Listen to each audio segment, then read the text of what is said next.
much slower and much more measured Mike Tyson. And Albany to like good right hand, Halpin down. You, behind the camera, had the most perfect view of that. Only difference is, you saw the punch, Don Halpin didn't. Mandatory 8, early in the fourth. Can Tyson finish this? I think. Win. Mike Tyson, 3 fights, 3 wins, 2 inside a round. And the last one, Don Halpin, went over 4 rounds. And Tyson, we've already seen in his brief pro career, hits like a steam hammer. As Ricardo, Spain, has already found that. Boy, that was quick. Boy, that was fast. Boy, that was hard. And the ref takes a very clean look at the eyes.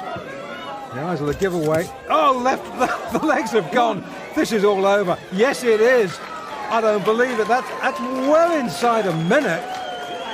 Spain can't believe it. Great medal to win. The Cubans weren't there. The Russians weren't there. If Tyson had been there, trust me, he'd have won a gold as well. It's Tyson in white, Trent Singleton in the blue with a gold trim. We're in round 1. Well, we didn't get much of a chance to see Tyson, what he had to offer in his first fight, and already in what seconds, Singleton touches down.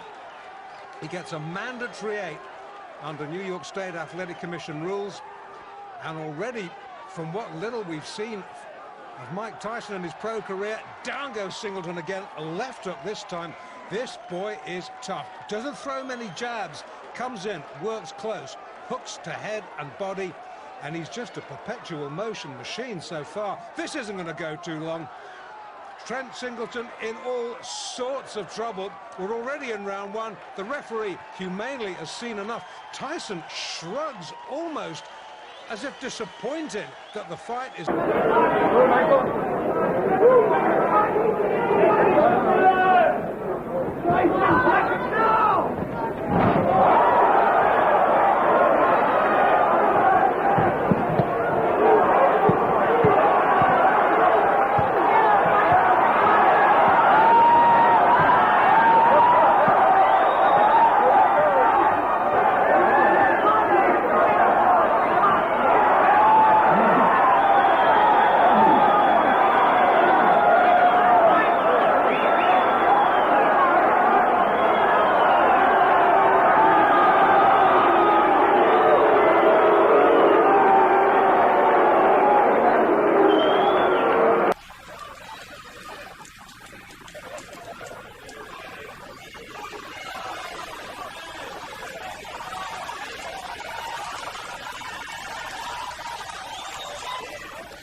And this is a good opening round. Good opening round for both boys. Halpin, to his credit, he's come to fight. He's testing Tyson out, got through with 1 or 2 good jabs. I still think Tyson is winning the round on the sheer volume of punches throwing. But Halpin, he's no mug. Good first round. Can extend Mike Tyson. Great things expected of Tyson. Customato, who, if you're a fight fan, will know was the guiding light behind the career of former world heavyweight champion Floyd Patterson. You will know that when D'Amato says this man can be a world beater, you've got to listen to it, you've got to respect it. But it's D'Amato will have seen things sparring that we haven't seen in Tyson's professional career, because we haven't had a chance to see yet exactly what he's capable of doing. We can see he's a superbly conditioned athlete. Well, that's down to Kevin Rooney and the gym work. We know that he's a good short puncher. We haven't really seen him throw a jab worthy of the name yet. But then again, the perfect heavyweight has yet to be born.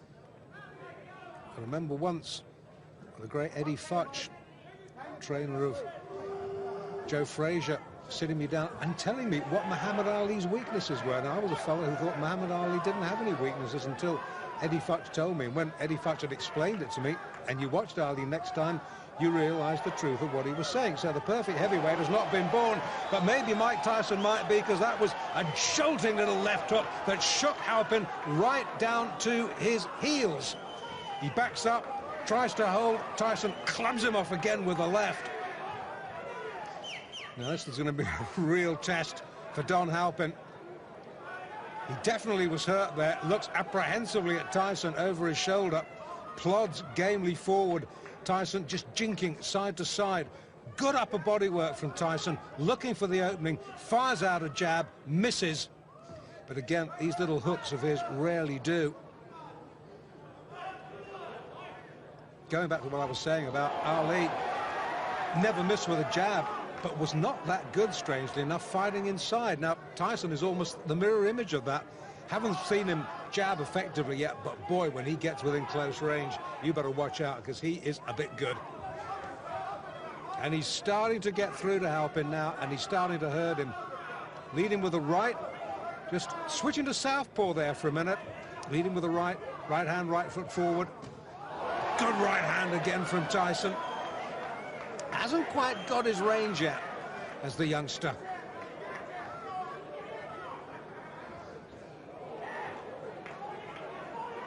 Far cry from those early days in Brooklyn. When he was a kid, by his own admission, he was a bundle of trouble waiting to happen.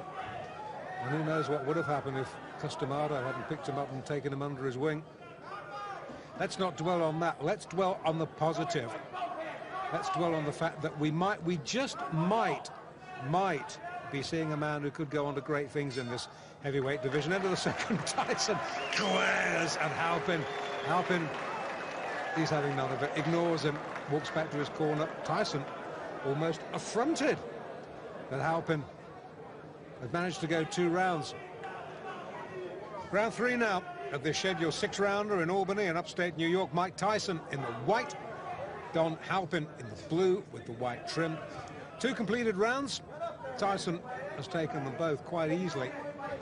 But Halpin has posed in the sort of thought-provoking opposition that Hector Mercedes and Trent Singleton, the opening 2 opponents who folded inside around, the pair of them haven't managed to do. And maybe Kevin Rooney in the Tyson corner has said, well, okay, you've worked this man out, open up a little bit now. Halpin, a little rueful grin, snakes out a right. You saw Tyson's head go back there. Score 1, Halpin. Once again, Tyson switched to southpaw. Back to orthodox now. Now that's a sign of supreme confidence, isn't it? A young man in only his 3rd pro fight, effortlessly switching between orthodox and southpaw. Again, fighting out of the southpaw stance. I think this is really just to see if he can, against an opponent who, as I've already said, is not going to hurt him. Halpin has never stopped anybody. I'm not even sure whether he's ever decked anybody. So he's not going to hurt Tyson. So Tyson can use this experience to just try out a couple of new moves, because there's a big difference between the gym and the ring, as any pro will tell you. And he hurt Halpin there. He backs him up against the ropes. The more experienced man holds on, the ref having none of it, pulls him apart. And every now and then, when Tyson gets through with a shot, he really shakes Don Halpin. And you can sense that Tyson maybe now is looking for the one big shot. Tyson himself just holds on. He's backed up himself on the ropes, turns him well. Halpin, wily old pro, the chin tucked down, but he gets clipped with the right hand then. He will not be able, I tell you, to take too many of those. Tyson now starting to double up, hooking off that jab, again fighting out of the southpaw stance, which he's favouring increasingly more in this fight. Maybe he's realised that Halpin doesn't like it when he comes at him southpaw fashion. Crowd, unlike the first couple of fights, pretty quiet,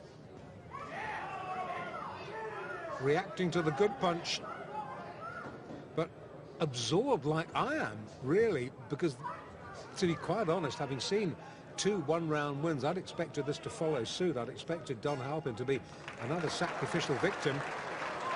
Not to be. Round 4 then.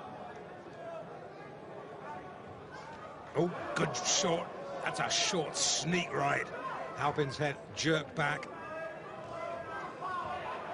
Now, Tyson has switched back to orthodox for this round. He's maybe had enough of playing around with southpaw. Maybe it was just a little vanity exercise. Maybe Kevin Rooney has said to him, okay, boy, you've had your fun. Now time for business. Well, this is a much slower and much more measured Mike Tyson. And Albany tonight, good right hand, Halpin down. You, behind the camera, had the most perfect view of that. Only difference is, you saw the punch, Don Halpin didn't. Mandatory 8, early in the 4th. Can Tyson finish this? I think so. I think so, that's enough. Now that last right-hander, that was questionable. Tyson celebrates. I didn't like to see that because Halpin was down and the back of his head snapped against the rope, and that could have been very dangerous. He's still a little bit dazed. Virginia, his professional record, 4 consecutive victories, all by knockout. Ladies and gentlemen, John Alderson. And his opponent in the blue corner, wearing the white trunks with red, white, and blue trim, and weighing in at 215 pounds even, from Catskill, New York. His professional record, also 4 consecutive victories, all by knockout. Introducing Mike Tyson. He'll be the popular one tonight as Frank Chappellino talks to him. I want you to understand one thing. I want a good, clean, hard fight. Here in Atlantic City on June 20th, that's Tyson. Tyson in the white with a red stripe, solid red trunks. With the white stripe will be John Alderson. Alderson, a tremendous height advantage. Al, how much will that play a factor in tonight's fight? Well, he has got to keep Tyson off him. Use the jab, the straight right hand. And Mike Tyson gets inside very effectively. It's one of the things he does. So, and he'll go to the body once he gets there. So I don't know if the height in itself will be a big edge for Alderson. Alderson said if he does get inside, look for me to tie him up. I'm not going to try to rumble with him in there. I don't blame him. So Frank Chappellino will have a busy night tonight, and this 6-rounder may not last very long with the kind of shots there. A left hook right to the face that time of Alderson. That was a strange punch, but Tyson is so powerful. No matter how he delivers those punches, they hurt. Boy, every punch Tyson throws is meant to knock you out. Now, as he gets on against tough competition, the question is, when he comes in like this, will he get nailed with counter shots? That's really what Alderson wants to do. Tyson, you heard documented, of course, the young man fighting and fighting very well, amateur 25-2, a boxing historian, reads book after book of boxing and watches all historic films of the greats. He's got an edge. His manager, Jimmy Jacobs, has the largest fight film collection in the world, so he can look at all those. He does look at all the former heavyweight champs, and of course, he's a long way from being that, but he's such raw talent at his age, you can't help but think about it. How much pressure and how much can a 19-year-old take putting the pressure on to be the youngest champion in the world?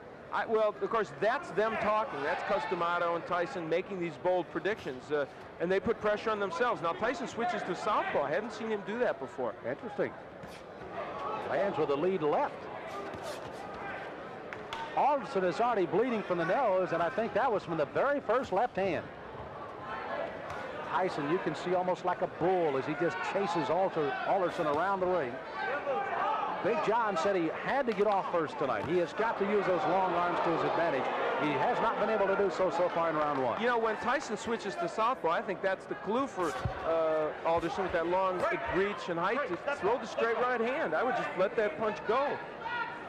Alderson, a very good amateur record, 154-12. Took 3 years off from boxing, however. Worked in the mines in West Virginia. They started the laying off down there, and he went back into the boxing ring. And here he is at 4-0 with 4 knockouts.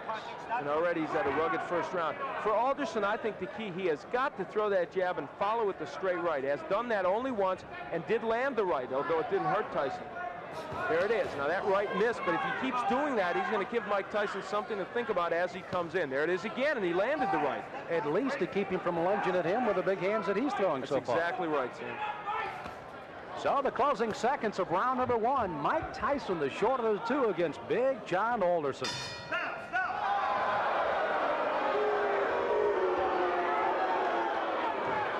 Mike Tyson delivers punches often in a very awkward fashion. Look at this left hand. That was a jab, but boy, he was off balance when he threw it. Still had a lot of power against Alderson. This is round number 2 of a scheduled 6-rounder heavyweights. Mike Tyson in the white trunks, Big John Alderson in the red. Alderson hailing from Cabin Creek, West Virginia, the home of the great basketball player, former Los Angeles Laker Jerry West. Alderson, as a matter of fact, plays basketball and softball just to stay in shape right now. I'd take him as the center of my ball club. Yeah, I think so. Muscle underneath. Now, Tyson, they told him to go to the body, and he's trying to do that in this round.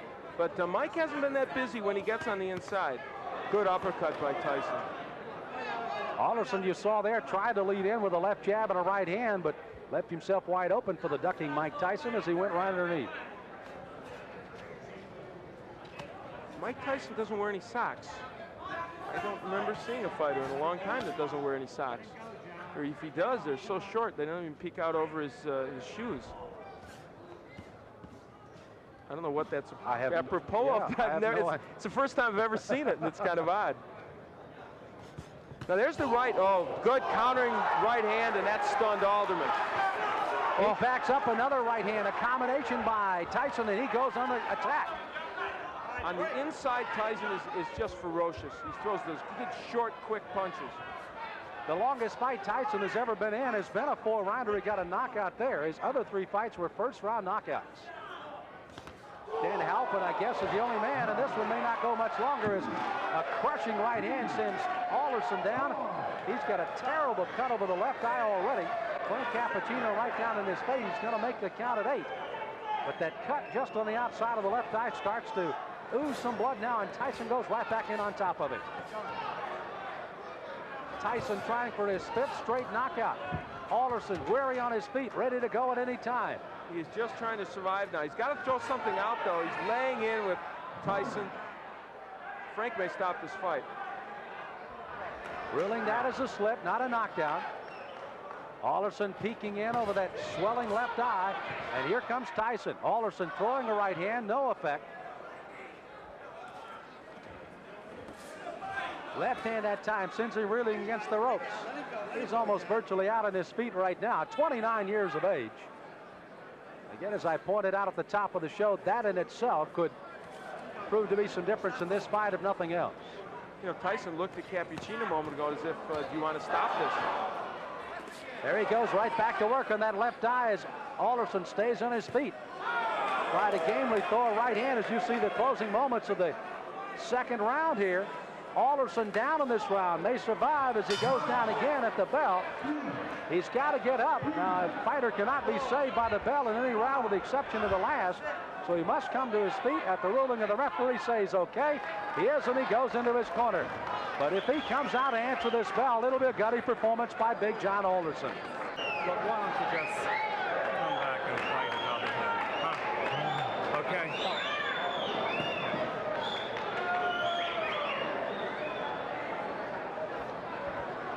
So you heard the suggestion of the doctors leaning in. Why don't you just come back and fight another day? Frank Cappuccino has not given us a word yet that this one is over, but he may very shortly here. John, church is out. The fight's over. The fight is over, rather interestingly put by Frank Cappuccino, as this one ends officially a TKO in the 2nd round by Mike Tyson. So Tyson goes 5-0 with all 5 knockouts, and it was a devastating 2nd round that proved to be the difference. Those short right hands. Now what happened is Alderman tried to throw the right hand continually, but what happened was Tyson learned how to counter it with his own right. And there's a good straight right hand by Mike Tyson. That sent Alderson